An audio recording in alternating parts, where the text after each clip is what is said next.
What's up, everybody? Welcome to Podcast Now. I'm Alex. And in this video, I want to talk about 3 fixes I'd like to see in the Texas Chainsaw Massacre. Now, I'm doing this not out of hate for it. I think if you've watched my past content, I'm actually pretty high on this game. I see this as potentially an opportunity. I don't think / know that they watch my stuff, but if they do, I mean, this is a chance maybe to address some problems that I specifically have had. And maybe you guys can let me know in the comments or let them know, other problems that you might have. And final thing I guess to say is I do know they just did a Twitter thing earlier today talking about kind of what's on the docket or what are they looking at that they kind of want to improve. I actually don't think the things I'm about to talk about were mentioned there, so that's somewhat disappointing, but it's also again an opportunity to maybe get this stuff in front of them. One of these things is in-game. 2 of these things are kind of setting up or getting into the games. Okay, so let's start with the game itself. And I want to actually kind of vent about doors for a second. Okay, does anybody hate doors in the Texas Chainsaw Massacre?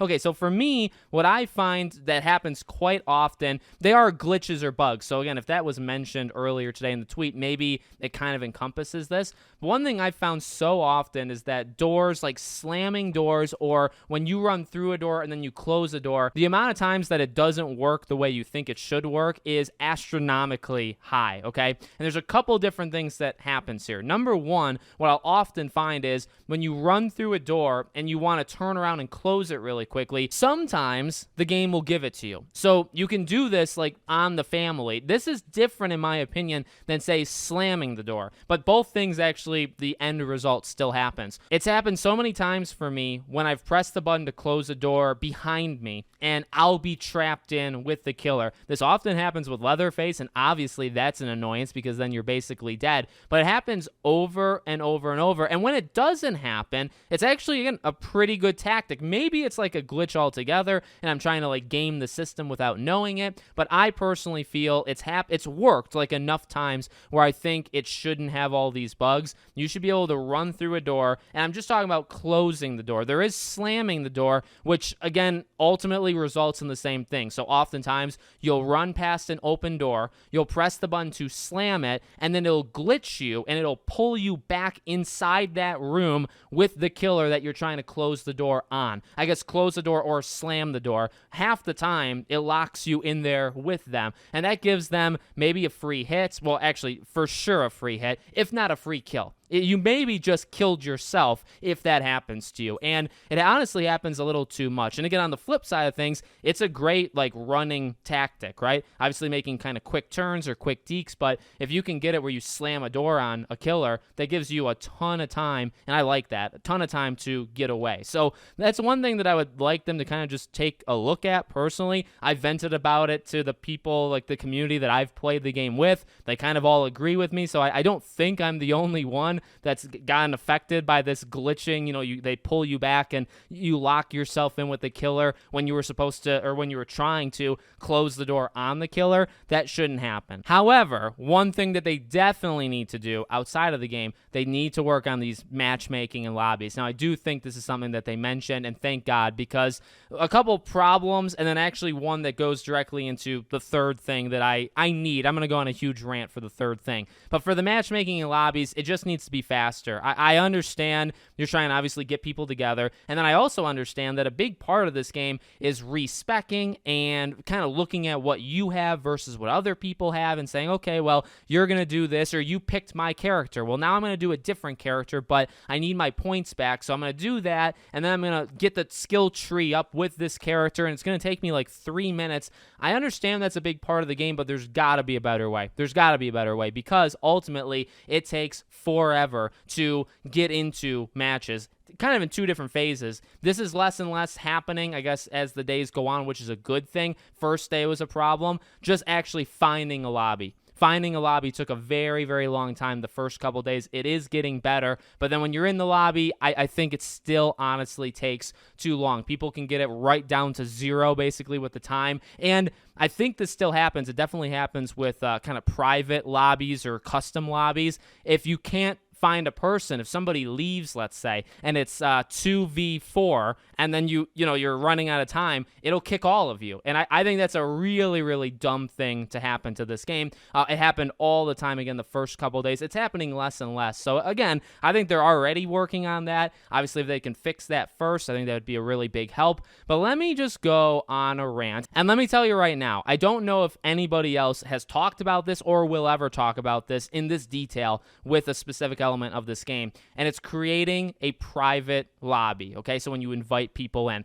two gigantic problems. Let's actually say 3. The third thing could be fixed by now, but let's just throw it in. This game was having a lot of problems with crossplay. So it's not full crossplay like we've talked about. PS4 can only play with PS4, Xbox One with Xbox One, but everybody else can play with everybody else. What I have found is it's very hard. Actually, it's actually impossible for me when I invited somebody from the other console. So I had a friend of mine. I was on, I think, PlayStation. He was on Xbox. I gave him the code. It said server, like it didn't work. Flat out didn't work. So that I haven't gotten that to work yet. Maybe it works today or tomorrow, but so far it has not worked. But the biggest thing to me is 2 different things. Number 1, you can only have 4 people in your party, right? So when you go to do the family or the victims in like a public lobby, right? You can invite people and you can have up to 4. You can have you and 3 others, and their names and their symbols will appear at the bottom. Okay, follow me through. This is going to take a little while, but I'm very upset about this.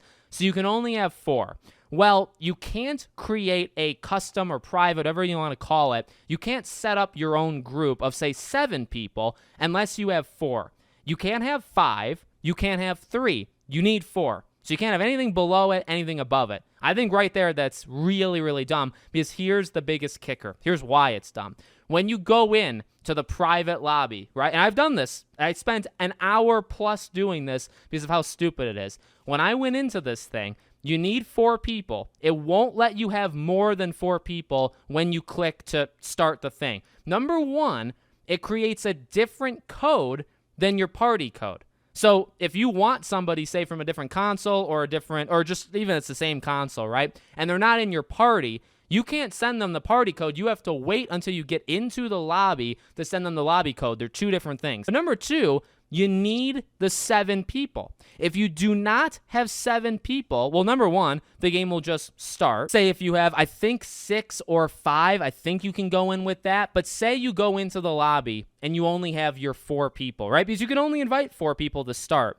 When you get into the lobby, you have, I believe it's 3 minutes to get 3 other people. And this happened to me. I wanted a group of 7. I invited 3 and then myself to a party. So we are 4. You can't invite any more. You can't invite any less to get into this custom or private lobby. You go into it. It gives you a new code to give out to people, but then it gives you 3 minutes and it does not budge from that. If those 3 minutes run out, it kicks you not just from the lobby, but your party gets disbanded as well. So if you can't find 3 people, good luck to you, because everything is about to just get deleted, I guess, or almost reset. So again, like if you get a 5th or a 6th person, yeah, you can go in like 2v4, and we did that. Actually, this friend group that I had, we did that. We went in 4v2, and it's not perfect, and obviously you want the 7, but again, the issue is there's no gaming it. There is one way.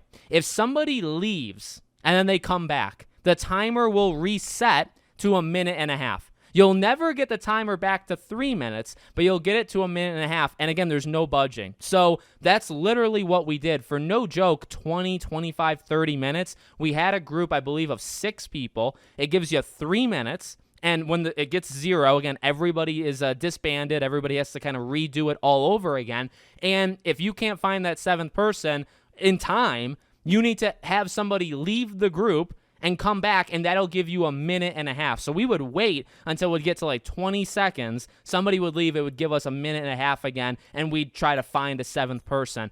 The reason I'm spending so much time on this is for a game that's multiplayer only, for a game that you do think you'd maybe get a group of 7 people together and play this thing, you have to jump through hoops on fire in order to do it. You can't have 7 people to start because it only lets you have 4. You can't have 3 people to start because you need to have 4. Then when you do it, it gives you a different invite code than the first one you just used 10 seconds ago. And then it gives you a timer that cannot be deactivated. So when that timer hits 0, even though it's private, you're trying to get people that you know together to play a game all in one go, it's going to give you 3 minutes to organize that. And if you can't do it, you're all kicked out and you have to restart it. That is just I don't know why that wasn't tested. I don't think anybody's going to complain about that because I just don't know how often people are trying to put together these groups, but that is such a bad system that I cannot believe it's even in the game. So please, if you're listening, Gun or whoever, Sumo, if you guys can hear me, please fix that specifically for Alex. And in the patch notes, maybe you can mention my name.